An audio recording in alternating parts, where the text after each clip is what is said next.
Hello everyone. Now, I want to tell you about the book called Don Quixote written by Miguel de Cervantes. Before watching, please like and subscribe our channel. Memoir of Cervantes, with a notice of his works. Pali. Spanish prose fictions. The immortal Don Quixote of Cervantes may be said to be the only one which has had any influence in Europe. Montesquieu epigrammatically said that it was written to prove all others to be worthless. The remark is no less true than terse. But its signification must of course be limited to works descriptive of the knight-errantry of Spain, those picturesque romances of chivalry called into existence during the struggle waged between the Cross and the Crescent, the old Froissart-like chronicles begun by Alonso the Learned, on which were grafted the more ornate productions, at the head of which stand Amadis de Gaul and the Poma del Cid. These paved the way for Miguel Saavedra de Cervantes, whose Don Quixote reveals in every page how intimate was his acquaintance with the knightly legends and romantic lore of his country, and how deeply he was imbued with the true spirit of knight-errantry. The influence of the two chivalrous fictions we have named was all-powerful in Spain for more than 2 centuries, but their reign was over when Don Quixote entered the lists. Amadis de Gaul and the Cid himself both succumbed to the Knight of the Sorrowful Countenance, before whose long lance of ridicule and trenchant sword of sarcasmy the spirit of Spanish chivalry fled affrighted, never to return. This powerful satire, it has been asserted, has exercised no mean influence in extinguishing the high and manly bearing for which the Spaniards of that period were remarkable, and in superinducing the traits which characterize him in our day. It is a point, however, which we will not stop to entertain, but come at once to the consideration of Cervantes himself. It may generally be said, remarks M. Viardot, that the history of an author, like that of an artist, is confined to the works which survive him, that his writings are his actions, and that the man is absorbed in the author. This is not so in the case of Cervantes. Distinguished as a man, before he became illustrious as a writer, he performed great actions before he gave to the world an immortal book. His history would interest without the superadded recommendation of a glorious name, and his life, no less than his work, is replete with entertainment and instruction. Unknown till his death, indeed it may be said not until long after that event, Cervantes had contemporary biographers, and all the efforts of a tardy posthumous admiration were necessary to supply, with the aid of tradition, authentic documents, and conjecture, a memoir, at last incomplete, of a long and active life. Even now, the place which contains the tomb of Cervantes is unknown, and the world was long ignorant of the place of his birth. Like Homer of old, 8 cities claimed the distinction of being his birthplace: Madrid, Seville, Toledo, Lucena, Esquivias, Alcázar de San Juan, Consuegra, and Alcalá de Henares. It is ascertained, however, that in the latter he was born, and here he was baptized in the parish church of St. Mary the Greater, October 9th, 1547. His family, originally of Galicia, afterwards established in Castile, without belonging to the Idled nobility, was at least reckoned among those respectable houses the members of which are called hidalgos.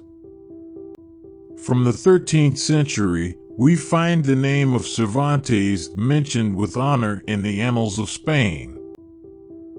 There were warriors who bore it at the time of the great conquests of Ferdinand, at the taking of Baeza and Seville.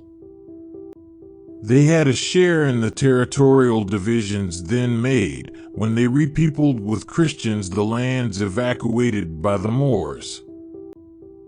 Others of his ancestors are celebrated among the conquerors of the New World as having carried into those distant regions some branches of the ancient stock.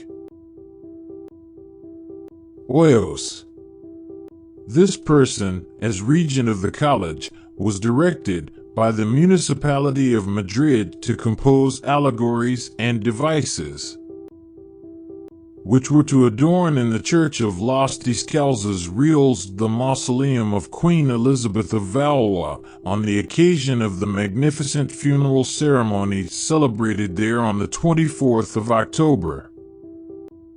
1568 Hoyos required the assistance of some of his ablest pupils, and Cervantes is mentioned among the first. And in a report which the professor published recounting the sickness, the death, and the obsequies of the queen, he mentions the work of Cervantes, whom he repeatedly terms his dear and well-beloved disciple. In the same publication he likewise introduces an elegy and other verses written by this favorite scholar. Upon the death of the infant Don Carlos and the Queen Elizabeth, Pope Pius V sent a nuncio to Madrid to offer to the King of Spain his condolence and to claim also certain rights of the Church, which had been denied by Philip to his Italian dominions. The nuncio, Giulio Acquaviva, son of the Duke of Atri, received a cardinal's hat on his return from Spain.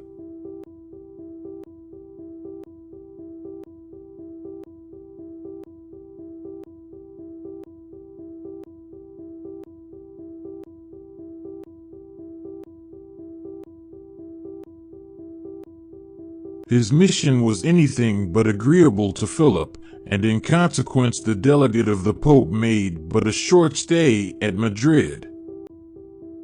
He received his passports on the 2nd of December, 1568, 2 months after his arrival, with orders to return immediately to Italy by the route of Valencia and Barcelona. As Cervantes assures us himself that he served the Cardinal Acquaviva at Rome in quality of chamberlain, it is probable that the nuncio, to whom the young Miguel had been presented as one of the poets who had celebrated the obsequies of the Queen, conceived a regard for him, and being struck with his talents, consented to admit him into his service. It was a very common practice for Spanish young gentlemen to accept such situations, either with the view of visiting Italy at little expense, or in the hope of gaining church preferment from the favor and influence of their patrons. In accompanying his new master to Rome, Cervantes passed through Valencia and Barcelona, of which repeated mention is made in his writings. He also visited the southern provinces of France, which he describes in his Galatea, for at no other period of his life could he have seen those countries. Notwithstanding the luxurious indolence which the antechamber of the Roman prelate offered to him, and the opportunity, more delightful still, which it afforded Ben for indulging his taste for poetry, Cervantes did not remain long in this situation. In the following year, 1569, he enrolled his name among the Spanish troops who then occupied part of Italy. For gentlemen in poor circumstances, no prospect of advancement was open but that offered by the church or the army. Cervantes preferred arms and became a private soldier. He did not, however, go as a common soldier according to our acceptation of the term, but, as the Spanish phrase runs, a center plaza de soldado, took the place of a soldier or volunteer. At that period, a great quarrel had just broken out, which arrayed Christianity and Islamism against each other, Selim II violating treaties, having invaded, in a time of profound peace. The Isle of Cyprus, belonging at that time to the Venetians, who implored aid from Pope Pius V. The pontiff ordered his galleys to join those of Spain, under the orders of Mark Antony Colonna, and the Venetian galleys. Among the 49 Spanish galleys which had united with the naval force of the Pope, under the superior orders of John André Doria, were 20 Neapolitan galleys.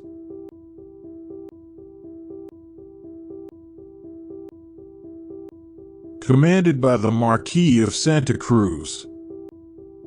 These had reinforced their crews with 5,000 Spanish soldiers, among whom was the company of the brave Captain Diego de Urbina, in which Cervantes made the first trial of his new profession.